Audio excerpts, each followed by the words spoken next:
everyone, I hope you are doing well. I am super excited to announce that this is my 10th video published this year, meaning that I am halfway through my senior project.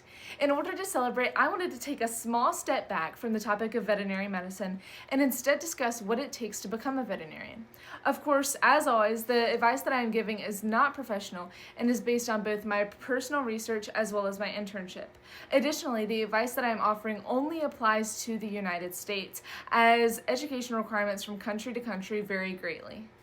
I want to start this video by talking about a website that I would always recommend going to no matter what you want your profession to be, and that website is BLS.gov. BLS.gov is a government-run website that kind of goes over the most important information for any career. According to BLS.gov, veterinarians need to have a Doctor of Veterinary Medicine degree from an accredited college. They also need to have a state license. Throughout this video and the next, I'm going to be teaching you guys, number one, what this means, and number two, how you can get both of these things within the United States.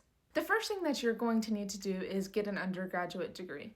While there aren't technically required majors for most vet programs, choosing a major that's related to the veterinary medicine field is going to make your higher level education much easier. So even though these people that are doing sociology and going into veterinary medicine are just as qualified as the people who started with biology, biomedical sciences, etc., the people who started with biology and biomedical sciences in their undergrad probably had a much easier time in vet school.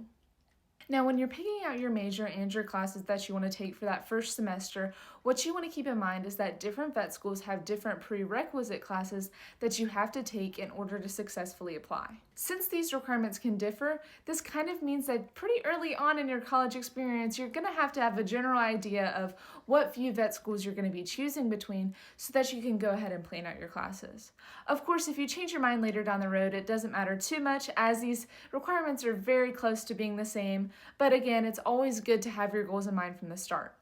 Now, for the purposes of this video, I'm going to be pretending that I want to apply to North Carolina State University's vet school.